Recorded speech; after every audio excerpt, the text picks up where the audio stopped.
Niciečiai kaimynai pasiėmė draugus kartu ir išvyko pailsėti į Palangą.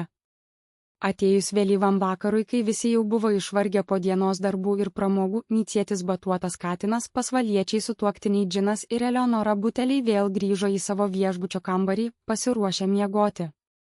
Dabar jie visi sėdi kiekvienas ant savo atskirų lovų, Batuotas priekyje, jam iš kairės Eleonora, viliokiškai parietusi kojas po savimi.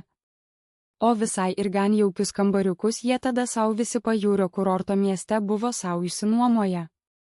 2018 m. birželį štai įsivaizduojamas trijų draugų vakarinis pokalbis jaukiai įsinuomotame Palangos miesto privataus namo kambaryje, kai po įspūdingos dienos jie aptarė patirtus įspūdžius ir namų reikalus. Džinas Butelys sėdi dešinėje nuoga krūtinė, pasitaisęs violetinės kelnes, giliai atsidūsta. Na, draugai, diena buvo tiesiog neįtikėtina.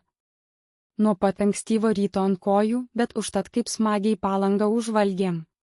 Eleonora, pačiute mano, kaip tau tas vakarinis vanduo jūroje. Sakiaugi, kad atgaivins visus kelio vargus iš pasvalio. Va, pasistatėm ant stalo butelaitį, įsipilsim į puodelius po gurkšnį vandens prieš miegą ir miegosim kaip užmušti. Eleonora Butelienė sėdi ant lovos viduryje, viliokiškai parietusi kojas po savimi, susimaščiusi parėmusi smakrą, vanduo tai tikrai buvo fantastika, nesiginčysiu, Džinai. Bet aš vis dar negaliu atsigauti po to, ką nukliopa Basanavičiaus gatvėje iškrėtė. Įsivaizduojat, 69 metų moteris, o turi drąsos viena atsiskirti nuo kompanijos ir atsisėsti tiesiai priešais pačią įžymėją Palangos gatvės portretų piešėją. Kai ji paplūdimyje išvyniojo tą savo asmeninį portretą, man vos akiniai nuo kaktos nenukrito. Kaip tiksliai pagauti jos pražilę plaukai ir tas magiškas žvilgsnis. Ir dar tas nukliopas užrašas Jūtių ant jūros tilto galo. Tikras stebuklas, o ne senyva kaimo moteris. Kaimo turizmo verslo magnatas turtuolis Batuotas katinas mėlynodis sėdi priekyje atsukęs nugarą su savo radio on air marškinėliais, uodegą nuleidęs prie lovos krašto, jo portretas išėjo geras, nukliopa tikrai moka nustebinti kartais. Bet va, aš sėdžiu čia, žiūriu į tą mūsų stalą, kur pilna lėkštė uogų, telefonas padėtas, žali krepšiai kampe su daiktais. Žiūriu į šitą jaukų kambarį ir mintys vis tiek nevalingai bėga atgal į namus, į Nicių kaimą. Telefonas juk ištisai pypsi nuo pranešimų iš šeimos pusės.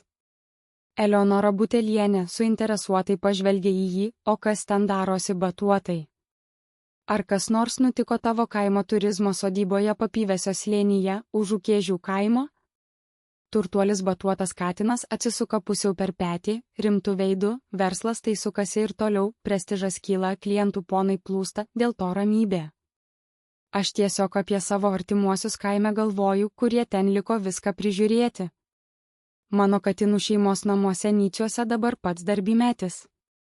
Kartais galvoju, kad reikėjo ir juos kartu į Palangą pasiimti, bent porai dienų nuo tų sodybos reikalų atitraukti. Juk šeima, svarbiausias turtas, net magnatams kartais reikia artimųjų šilumos šalia jūros brizų. Prisimenat, kaip nukliopa pasakojo, priminė vėl seną skaudžią istoriją, kaip ta vagilė Ingrida Kraštytė kadaise iš mūsų namų baisiai apsivogė. Va, po tokių prisiminimų ir norisi savo artimuosius dar labiau saugoti. Džinas Butelys pritariamai linksi galva, teisingai mąstai, Batuotai. Bet nesigraužk, tavo artimieji stiprus, viską puikiai sužiūrės.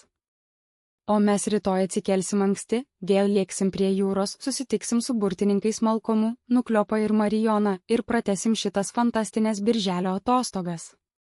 Eleonora, duok man tą popierinį rankšluostį nuo naktinio staliuko, apsitvarkom stalą ir gulamės. Palanga jau miega, metas ir mums poilsio. Šis jaukus vakarinis pokalbis puikiai parodo, kaip net ir po linksmų pramogų bei kultūrinių džiaugsmų gatvėje dailininkės nupiešto Nukliopos portreto aptarimo, draugai išlaiko glaudų ryšį su savo namais ir giminėmis. Kaimo turizmo magnatas Batuotas katinas čia atsiskleidžia ne tik kaip verslininkas, bet ir kaip rūpestingas šeimos žmogus. Pabaiga.